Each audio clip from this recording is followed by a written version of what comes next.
Several weeks ago, I was at supper along with Father Richard and members of the youth ministry team who had put on the confirmation retreat for the grade 7s. They were sharing about what stood out in the retreat for each of them. It came to my turn, and as I began to share, I was overwhelmed with God's goodness and how God was bearing fruit in these young people's lives who put on the retreat. It was quite amazing. It really hit me that what we were doing here at Corpus Christi was bearing fruit before my eyes in these young people putting on this retreat. It's quite a feat. It's not an easy thing to do. It took me a while to sort out my strong emotions, but it came to me in that I realized that these teens are so much further ahead at their age than I was at their age in their relationship with Christ. And that this was it was a lived example of what Father Richard and I have been talking about when we speak about vision. It's happening right before our eyes, vision. We are raising up leaders. I realized that all of this stuff, so to speak, that I was doing here, well, we are doing here at Corpus Christi, I may be the point man, but we do it together or it won't be done. The buildings, the school, parish center, daycare, and so on, only means something if people occupy these buildings, not just as robots or like animals who don't think, but as disciples of Jesus Christ. It only makes sense if people occupy the buildings as disciples of Jesus Christ. What I want to do with the remainder of my life as a pastor is to build people, not buildings. With the one exception, if God grants it to us, and that is to seismically upgrade the church and the office area. But if I'm transferred, which of course may happen in the future, I will never build again. I will here physically, but what I want to do is build people, and that's what I've told the Archbishop. I want to build people with the remainder of my priesthood. I realized that I didn't want to leave a legacy, just as the pastor who built the school. Actually, on retreat last week, one of the former pastors, retired guys, he said, "BJ, you're one of the few who have built and are still living." It's killed a couple, at least that's what we say amongst each other, because the stress level. He said, "You're still living." I said, "Yeah, I lift weights and I exercise and pray a lot. Once in a while I have a couple glasses of wine." But I want to be remembered as the pastor who built the people up. That's what I want to be remembered as, not the one who built the building, but as the one who built up the people. This is one of our 4 core values that we have identified in our 10-year vision. We call it multiplying leaders. Quote, "Corpus Christi parishioners follow Jesus' example of ministry by identifying, recruiting, and investing in others to become leaders and equipping them to do the same." The confirmation retreat was a visible physical manifestation of Jesus' blueprint where he identified and raised up leaders. And you have to teach those leaders how to raise others up, otherwise it's a one-off. They die with the originals. We don't want that to happen. Jesus didn't want it to happen, so we had to teach them. This brings up an important question we all need to ask ourselves. Do we want this to be a core value that you put your heart and soul into? Do we want this to be a core value, one of the core values that we put our heart and soul into? I do. Because Jesus did. Jesus did it. He spent an enormous amount of time raising up leaders and then sending them out on mission. Conversely, if you flip it around, do we want to be known as a parish where all of this work is being done and yet we do not raise up leaders and multiply leaders?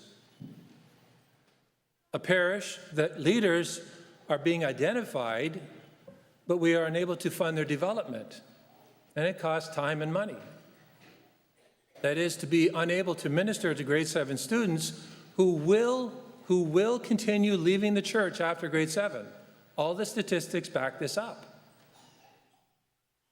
RCIA candidates who, after they go through the whole RCIA, they're baptized, confirmed, or Eucharist, confirmation, they're in the wind 6 months to a year later, gone.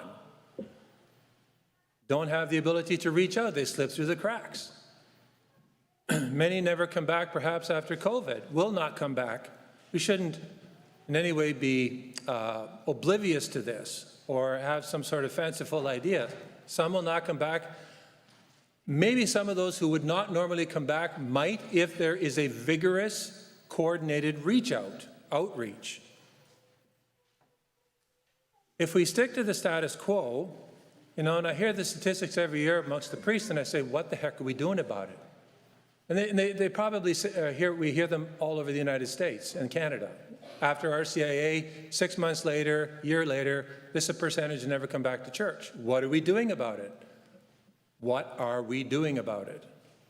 So if we stick to the status quo, which personally I find unacceptable and bluntly nauseating, everything we do will fizzle and die, and we'll complain that things are the way they are.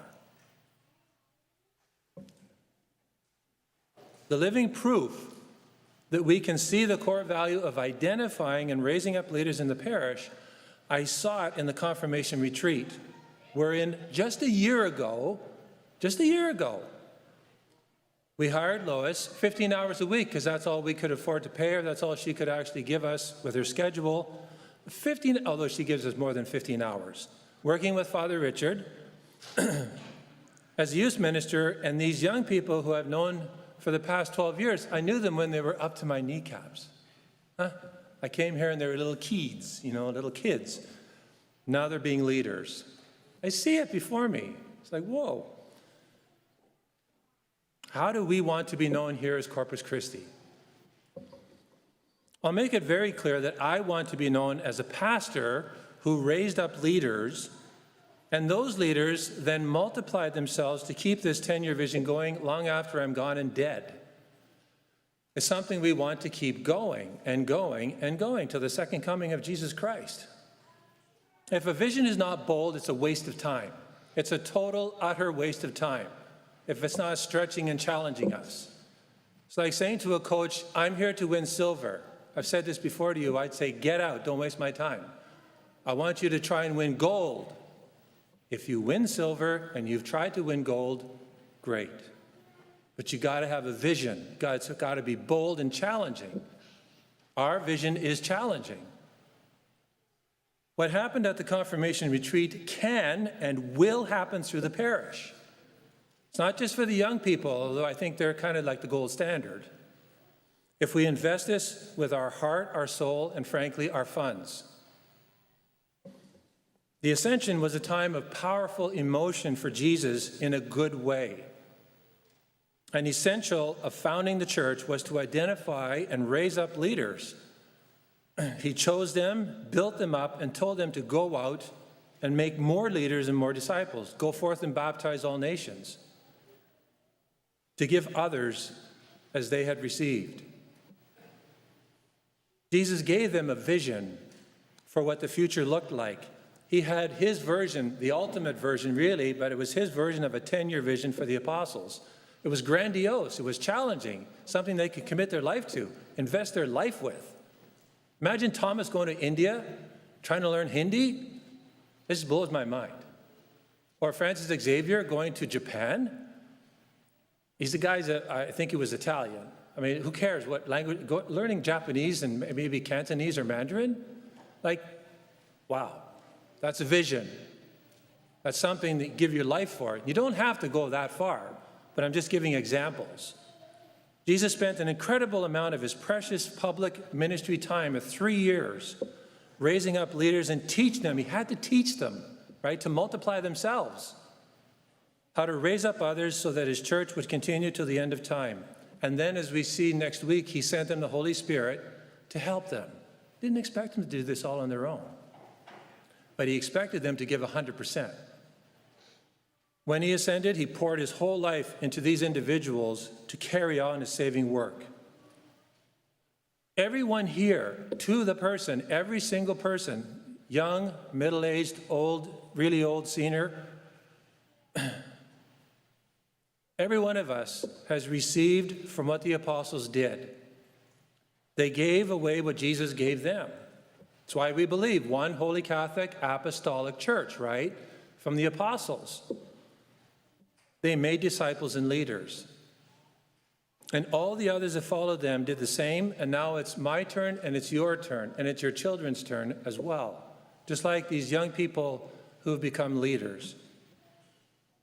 We're called to raise up leaders here at Corpus Christi. Jesus gave us the blueprint. If we'd pay attention to what he was doing. It has been realized in youth ministry and can be realized through the entire parish. I pray that this three-part series on stewardship, how to handle the money that God allows us to have, will be heard in such a way that prayer will enter into your dealings and conversations about how you steward this very important and personal, intimate part of your life. Putting together this vision was a lot of hard work, 8 or 9 months. Implementing this bold vision will be even more work because it involves you and me working together. It would be a whole lot easier, I can assure you, for me just to coast until my retirement, my official retirement anyways, 13 years from now. But I can't do that. So I know I'm going to have to go before the Lord and say, why did you just mess around, waste your 13 years that you had left officially? Why did you do that, BJ? I'll have no answer for him. So the answer is it's not about buildings per se. It's not about paying down the debt. It's not about seismically upgrading the church and offices in the future. It's about people. It's about you. It's about your children, your grandchildren. It's about the people coming from mainland China who are blank slates when it comes to Jesus Christ. They don't know Jesus. They only know that Jesus has something to offer them. And many of them are really excited about it. This takes a lot of effort, though. If you don't have to know Mandarin, but you can just imagine. But many people in our own families have forgotten who Christ is. They need to be evangelized. Our youth need to be prepared to confront and deal with the world. It's about doing something different so that we can get a different outcome. We can, with God's grace and the hearts of stewards, turn around the departures from the church and fill it with people. Maybe not throughout the world, but here at Corpus Christi, absolutely. Otherwise, I might as well pack it in and go home. I absolutely believe this is possible. I saw it in the young people, 55 actually. So I asked one of them today after the 9. With the 12, there was about 55 young people there last night at the youth ministry. 2 years ago, there was nobody. And they were giving talks to each other. They were witnessing. They were leading this. It's wonderful to see. The ask. Doing something different, turning the tide with the 10-year vision, will, as Father Richard and I have been mentioning, take money. It's going to take money. First thing we need to do, if we are going to identify and raise up leaders and minister to you and your children and your grandchildren, is we need to hire someone to help us with work involved in the ministries but not only Alpha. Alpha is going to be our main evangelization pipeline so that we can be proactive and ready for the activities that are already beginning to happen. There's nothing worse than being behind the 8 ball, catch up, in a frenzy to hire somebody, and it's the worst, most ill-planned way to approach what you know is going to happen.